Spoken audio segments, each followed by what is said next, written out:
Assalamualaikum warahmatullahi wabarakatuh. Alhamdulillahirabbil alamin wassalatu wassalamu ala asyrafil anbiya'i wal mursalin wa ala alihi washabihi ajma'in. Rabbi shrah li sadri wa yassir li amri wahlul 'uqdatam min lisani yafqahu qawli. Alhamdulillah. Khabar semua anak-anak? Okey, cikgu harap semua dalam keadaan sihat insya-Allah. Okey, untuk pengajaran pada hari ini, cikgu akan mengajar subjek akhlak dan tasawuf. Okey, untuk kamu kitab akhlak ini untuk tahun 4 mengandungi sebanyak 10 tajuk yang mana semuanya menekankan tentang akhlak, tentang adab. Okey. Jadi begitulah indahnya Islam, daripada kita celik mata sampai kita pejam mata tidur malam semula, hari yang kita lalui itu semuanya penuh dengan adab-adab yang Islam dah ajarkan dan Allah telah sampaikan kepada kita Rasulullah SAW itu sendiri sebagai contoh ikutan yang baik, qudwah hasanah. Okey, jadi untuk tajuk yang pertama pada hari ini, cikgu tak habiskanlah seluruh tajuk pertama ini, cuma cikgu terangkan ada 4 bahagian. Untuk tajuk yang pertama, PDPR kita pada hari ini adalah berkenaan dengan adab berjalan. Kalau kita dengar adab berjalan je kot. Tapi yang cikgu bagi tahu adalah begitu indahnya Islam, sekecil-kecil benda pun diajarkan kita adab. Okey, kita tengok slide seterusnya. Okey, isi kandungan yang akan kita belajar pada hari ini adalah tentang adab Rasulullah ketika melangkahkan kaki, maksud berjalan, adab semasa berjalan dan juga cara berpakaian semasa berjalan. Okey, kita tengok yang pertama. Okey, adab Rasulullah ketika melangkahkan kaki. Ini Rasulullah SAW. Okey, bagaimana cara beliau berjalan, melangkahkan kaki. Melangkahkan kaki pun ada adab dia, ada cara dia. Bukan main sembrono je kita nak jalan macam mana kan. Okey, yang pertama, adab Rasulullah ketika melangkahkan kaki, yang pertama ialah beliau menggerakkan dua kaki dengan tegap. Dengan tegap maksudnya dengan lurus lah. Bukan jalan macam malas tu. Menggerakkan dua kaki dengan tegap. Kemudian beliau tidak menyeret. Tahu menyeret? Macam kalau kat sekolah tu selalu cikgu dengar orang budak-budak jalan tu pakai ke sekolah suka menyeret dari kantin ke kelas, dari kelas ke musola, menyeret memanjang. Dia malas agak nak angkat kaki dia kan. Tapi Rasulullah ni, baginda Rasulullah SAW tidak begitu. Beliau jalan ni tidak menyeret, maksudnya angkat kaki tu satu persatu. Kemudian beliau juga tidak menghentakkan kaki. Jalan menghentakkan kaki. Macam kita kadang-kadang ada yang mengada-ngada saja nak hentak-hentak, nak bagi tahu semua orang aku tengah jalan kat sini ni, contohnya kan. Okey, dan seterusnya baginda Rasulullah berjalan dengan tenang. Maksudnya tenang, tak ada nak kelang kabut bagai kan. Sebab kadang ada orang jenis kelang kabut, semua kelang kabut, jalan kelang kabut, makan kelang kabut, tak tahulah kenapa kan. Tapi baginda Rasulullah ni jalan dengan tenang. Itu antara adab Rasulullah ketika melangkahkan kaki, menggerakkan dua kaki dengan tegap, tidak menyeret, tidak menghentakkan kaki dan berjalan dengan tenang. Okey. Seterusnya. Okey, maksud berjalan. Apa yang dikatakan maksud berjalan? Berjalan tu apa? Okey, maksud dia di sini orang yang keluar rumah untuk menuju ke satu tempat, sama ada dengan berjalan kaki atau menaiki kenderaan untuk pergi ke sekolah, menziarahi, bersiar-siar dan sebagainya. Orang keluar rumah untuk menuju ke satu tempat, sama ada berjalan kaki atau menaiki kenderaan. Itu maksud berjalan. Okey. Okey, seterusnya. Adab semasa berjalan. Masa kita berjalan ni pun ada adab-adab yang kita perlu jaga. Barulah orang nampak identiti seorang Islam. Kan? Tak adalah kita sama macam orang yang bukan Islam. Okey. Okey, adab semasa berjalan yang pertama. Okey, kita tengok.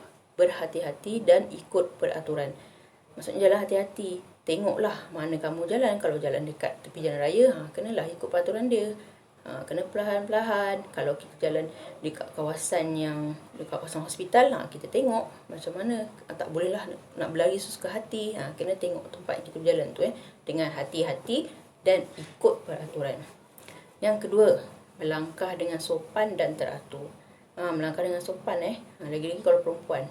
Tapi contohlah kadang-kadang ada jenis yang jalan macam kengkang, kita tak tahulah kan. Tapi ada orang macam tu, tapi nak buat macam mana kan. Tapi kita sebagai normal ni, kita jalan dengan sopan dan teratur. Bukan nak gelabah-gelabah dan sebagainya. Seterusnya, menundukkan kepala sedikit. Menundukkan kepala sedikit, bukanlah tunduk macam ni, bukan. Kan terlanggur tiang pula kan. Okey, menundukkan kepala sedikit maksudnya jalan bukan mendongak ke langit. Macam orang sombong. Bukan macam tu Islam tak ada. Kita jalan macam tu kita jalan dengan penuh tawaduk, jalan dekat bumi Allah ni dengan rasa rendah diri So menundukkan kepala sedikit Okey. Seterusnya, memberi salam apabila bertemu sesama muslim. Ni kadang-kadang kita tak praktik juga kan. Kadang macam segan dan sebagainya. Tapi tengoklah orang yang macam mana yang kita bertemu tu kan. Janganlah kamu, contoh lelaki nampak anak dara comel bagi salam, kan takut dia salah tafsir pula kan. Apa ni, gatal betul lelaki ni bagi salam kat aku contohnya kan. Tapi di sini dia anjurkan kita bagi salam apabila bertemu sama muslim. So dapat pahala kan, jaga adab berjalan dapat pahala, beri salam, sebarkan salam lagilah dapat pahala Dan yang kelima, beri laluan kepada orang yang lebih tua. Contohlah nak naik tangga kan, nampak orang tua tangga tu kat sempit, tak apa, kita bagi orang yang lebih tua dulu jalan kan. Kita kemudian pun tak apa, kita tengok keadaan kan. Yang lebih afdal, lebih utama tu beri laluan kepada orang yang lebih tua. Okey, itu adab semasa berjalan Dan seterusnya, cara berpakaian semasa berjalan. Kat sini dia bagi cara pakaian tu, menutup aurat dan sesuai mengikut tujuan tempat. Tahu kan aurat lelaki takat mana, aurat perempuan takat mana. Kalau aurat lelaki antara pusat hingga lutut, tapi takkanlah kamu nak berjalan belengging aja, bersuar pendek aja kan. Kena jaga aurat Dan yang perempuan pula seluruh tubuh badan kecuali muka dan tapak tangan Jadi pastikan menutup aurat tu dengan betul, bukan membalut aurat. Kalau zaman sekarang ni dah akhir zaman, ramai orang membalut aurat. Maksudnya dia tahu tu aurat tapi dia balut. Maksudnya dia pakai ketat-ketat, nampak bentuk. Itu namanya membalut aurat, bukan menutup aurat. Okey. So cara pakai semasa berjalan ni mesti tutup aurat dan sesuai ikut tujuan. Contoh yang untuk lelaki, kemas dan sopan. Kemas dan sopan melebihi kadar yang wajib. Maksudnya sopan lah, betul-betul kemas, tak serabut. Orang tengok pun tenang je, tak adalah orang tengok purimah dah tengok orang tu, serabut dah tengok dia tu. Contoh kan, mesti dalam keadaan kemas. So orang tahu, oh ni orang Islam, orang yang faham Islam, oh macam ni dia kemas, sejuk bersih. Jadi Islam tu dapat nama baik kan. Bukan kita yang jadikan fitnah kepada Islam. Okey. Dan yang perempuan pula berpakaian yang tidak menarik perhatian orang lain. Bukanlah macam baju yang lusuh, zuhud. Memanglah Islam menuntut kita zuhud, tapi orang kata tidak berlebih-lebihan. Menarik perhatian ni contohnya macam baju merah menyala, dari jauh dah, oh Maida, dari jauh dah nampak dah kan. Ataupun baju dia ada bunyi ke jalan je, orang tahu dah, oh ni si PA lah ni, contohnya kan. Pakaian yang tidak menarik perhatian orang lain. Okey. Kalau perempuan ni banyak benda yang kena jaga kan. Okey. Yang dikatakan sesuai ikut tujuan tu, okey, seterusnya cikgu bagi contoh. Contoh pemakaian sesuai ikut tempat. Contoh, kalau lelaki nak pergi kerja, pergi pakai sesuai dengan pakaian kerja. Nak pergi masjid surau, pakailah yang menutup aurat yang sesuai. Jangan nak pergi masjid kamu pakai seluar pendek pula, memang tak lah kan. Yang gambar yang hujung tu nak bersukan. Bersukan, pakailah baju yang sesuai. Begitu juga dengan wanita, perempuan pergi kerja, pergi mana-mana ke, pakai dengan sopan. Kalau nak dalam kotak tu, wanita muslimah pakai baju untuk bersenam kan. Jangan nak senam pakai jubah pula, memang tak lah kan. Terbalik apa jadi apa tak tahu nanti kan. So pakai pakaian yang sesuai. Jangan pula pergi ziarah orang meninggal, kamu pakai bling-bling pula. Nanti orang kata apa benda, orang tengok ziarah orang mati, orang meninggal je kot kan, contohnya. So pastikan pakaian kamu menutup aurat dan sesuai dengan tempat yang kamu nak tuju. Okey.